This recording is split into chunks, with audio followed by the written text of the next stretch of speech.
माँ दुर्गा के कुल 9 रूप हैं, जिनकी पूजा नवरात्रि के 9 दिनों के दौरान की जाती है। शैलपुत्री, ब्रह्मचारिणी, चंद्रघंटा, कूष्मांडा, स्कंद माता, कात्यायनी, कालरात्रि, महागौरी और सिद्धिदात्री माँ कालरात्रि भी इन्हीं में से एक हैं, जिनकी पूजा नवरात्रि के 7वें दिन की जाती है, जिसे महासप्तमी भी कहा गया है।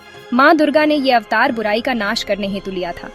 उन्होंने ये अवतार धारण कर शुंभ, निशुंभ और रक्तबीज जैसे दानवों का वध किया था। माँ दुर्गा के इस रूप को सबसे शक्तिशाली माना गया है।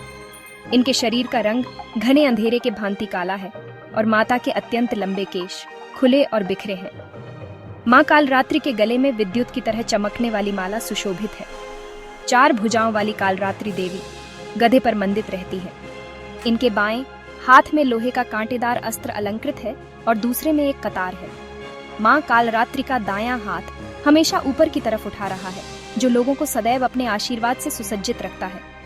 उनका निचला हाथ भक्तों को आश्वासन देने के लिए है कि वह माता के संरक्षण में भयमुक्त होकर रह सकते हैं। माता को गुड़ का भोग अति पसंद है और उन्हें लाल रंग के वस्त्र और रातरानी के फूल भी अत्यंत प्रिय हैं। एक बार दैत्य शुंभ, निशुंभ और रक्तबीज ने अपना आतंक तीनों लोकों में फैलाना शुरू कर दिया था। उस वक्त सभी देवगण भगवान शिव के पास गए।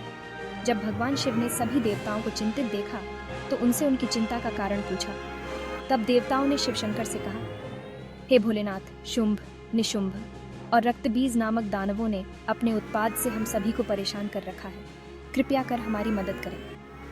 यह सुनते ही भोलेनाथ ने अपने समीप बैठी माता पार्वती की ओर देखा और उनसे उन दानवों का वध करने की प्रार्थना की। भगवान शंकर की विनती सुनकर देवी पार्वती ने उनके सामने नतमस्तक होकर उनका आशीर्वाद लिया और वहां से जाने की आज्ञा मांगी और दानवों का वध करने निकल पड़ी। माता पार्वती ने दानवों का वध करने के लिए माँ दुर्गा का रूप धारण किया। इस रूप में वह सिंह पर सवारी करती हुई अति मनमोहक और शक्तिशाली प्रतीत हो रही थी। माता को देख सभी राक्षस अचंभित हो गए। उन तीनों ने माता के साथ एक घमासान युद्ध शुरू किया। दैत्यों ने अपना पूरा बल लगा दिया, परंतु माता के सामने नहीं टिक पाए। आदिशक्ति ने शुंभ और निशुंभ का वध कर दिया। इसके पश्चात माँ ने रक्तबीज के साथ युद्ध करना शुरू किया। रक्तबीज कोई मामूली दानव नहीं था। उसने कठोर तपस्या कर ब्रह्मा जी से अमर होने का वरदान हासिल किया था।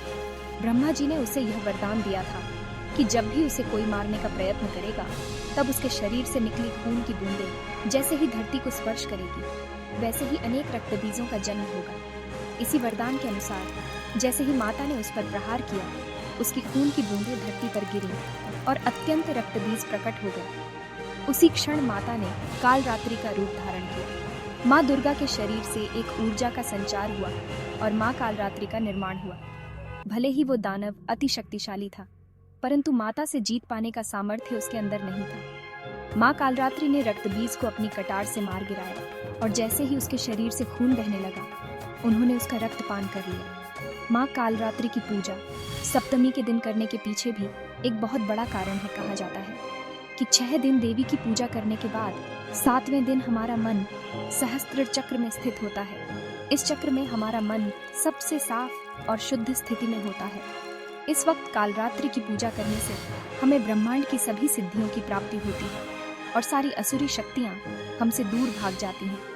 माँ कालरात्रि की आराधना का मंत्र कुछ इस प्रकार है, जिसके जाप से सारी मनोकामनाएं अवश्य पूर्ण होती हैं। एयूएम देवी कालरात्रि नम, अर्थात ओम के समान निर्विकारी माँ कालरात्रि दुख रूपी अंधकार का नाश करने वाली है। दुष्टों व राक्षसों का अंत करने वाली माँ हम सबका कल्याण करें। देवी दुर्गा का यह कालरात्रि स्वरूप शुभ फल देता है, इसलिए इन्हें माँ शुभंकरी भी कहा जाता है। माँ कालरात्रि के ब्रह्मांड के समान गोल नेत्र हैं। अपनी हर श्वास के साथ माँ की नासिका से अग्नि की ज्वाला निकलती है।